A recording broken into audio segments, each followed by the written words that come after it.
Ngayon mga paps, sasagot naman tayo ng mga question na related sa preno. At unahin na natin yung isang question hindi pantay yung upod ng kanan at kaliwa. Okay bang palitan lang yung manipis na brake pad? Well, pagdating sa brake pad mga paps laging pares yan. Kaliwa't kanan lagi yan pag tayo ay nagpapalit. Kasi pag bumili naman tayo ng brake pad, laging kaliwa't kanan yan. So it's better na palitan natin pareho.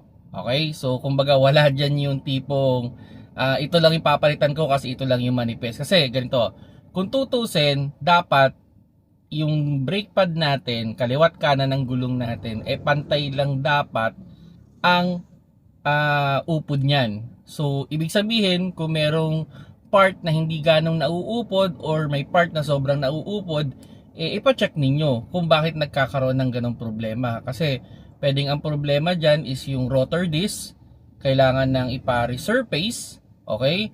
Or pwede naman kung makapal pa yung brake pad o hindi halos tuminipis, ipacheck yung piston naman ng ating caliper, baka naman hindi na nagpupush. So pag ganyan, ipacheck ninyo, okay? Kumbaga kung hindi pantay yung upod ng kaliwat kanan ninyong brake, dapat pacheck nyo yan. Okay, kasi dapat pantay na pantay ang upod yan, halos hindi magkalayo. Then yung second question natin na related sa brake is ilang kilometers bago nagpapalit ng brake pad. So normally sa mga kotse yung front, kung automatic yung sasakyan ninyo, mga around 40 to 60,000 kilometers yan. 40 to 60. Yan. Now, sa manual naman, sa mga manual na kotse, mas matagal. Umaabot pa yan ng up to 80,000 kilometers. Actually, depende din talaga kung saan tinatakbo yung kotse. Wala talagang specific na kilometers and talagang chine-check lang talaga yan. So, bawa kada PMS, pinapacheck naman talaga dapat natin yan kung kumusta na ba yung nipis niya o yung kapal niya. Okay? And may mga standard din kasi yan. Sa kasa, medyo mas mataas yung standard nila. Normally, pag kumalahati, halos isasuggest na sa inyo na magpalit na kayo Pero kung tutusin, kaya naman yan up to dun sa mga 3-port. Kung 1-port na lang yung natira, okay na yung palitan. Kumbaga ang kasi yan, ang idea niyan, ang normal kasi na kapal ng brake pad, parang ganito, parang 4 na barya. Ganito ang normal na kapal niyan pag binili ninyo, mga 4 na barya. So kung sakali man na yung barya natin is 2 na lang, ayan, so maybe it's time to replace na. Kasi wag na natin paabutin dun sa isang barya. Okay, masyado na itong manipis. Hindi na to recommended. Pag mga 2 barya na yung kapal, palitan nyo na yan. Okay? Kumbaga, kung malahati, okay na yan. Yung 3-port, medyo alanganin na o 1-port na lang yung natira. So yan lang yung good example ng with regards to sa pagpapalit ng brake pad. Actually meron yan parang kanal. Normally may kanal yan. Once na naubos na yung kanal na yun, it's time to replace. O pag malapit ka na dun, palitan nyo na. Para wala na rin kayo maging problema sa preno. Kaya sabi nga, di ba? Di baling hindi umandar, wag lang mawalan ng preno. Kasi pag napabayaan nyo yan, na itinatakbo ninyo na wala na halos yung pad, kakainin na yung rotor disc ninyo. So, imbis na brake pad lang yung bibili ninyo, pati rotor disc ninyo, kailangan nyo pa siyang ipa-resurface or worse, kailangan nyo siyang palitan. So, doble-doble yung gasto. So, mas better na unahan nyo na. Okay, then yun.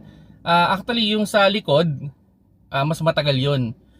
Umaabot yun hanggang 100,000 kilometers. Iba nga, 200,000 kilometers pa. So, mas matagal numipis yung ating brake shoe.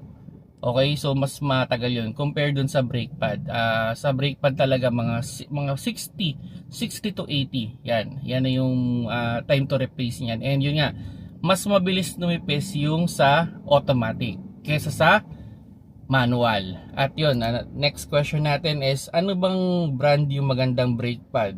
Well, syempre yung original. Kung kaya nyo bubilhin nyo sa kasa, okay na okay yun. Syempre, yun yung pinakamaganda kasi sila yung gumawa niyan, sila nag-design yan. So, kung kaya nyo i-purchase yun, yun yung pinaka-okay. Kasi, may mga mumurahing brake pad na minsan may problema. Minsan sobrang tigas. So pag sobrang tigas, kakainin naman yung rotor disc ninyo. So magpapa-resurface kayo. Meron naman sobrang lambot. Yung iba naman maingay. So syempre ang pinakamaganda talaga is yung original. Pero may mga brand naman na okay, no, na maganda yung performance niya. Sa akin, experience ko yung LKC. Yan, gusto ko yung brand ng LKC pagdating sa brake pad.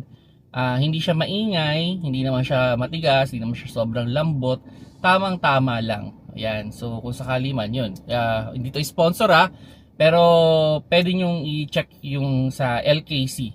Yan yung halos ginagamit ko laging brake pad sa mga kotse ko. Yan yung hinahanap ko. Yan. Pero yung paglikod, mas okay, original yung bilhin ninyo. Kasi pang matagalan naman, lalo na kung brake shoe, pang matagalan naman yan. Okay na okay yan mga paps, no? Then yun, next question natin with regards sa brake pad. Maingay yung brake ko. Ano yung pwede kong ipa-check? Okay. So pag pumipreno siguro siya, no, maingay.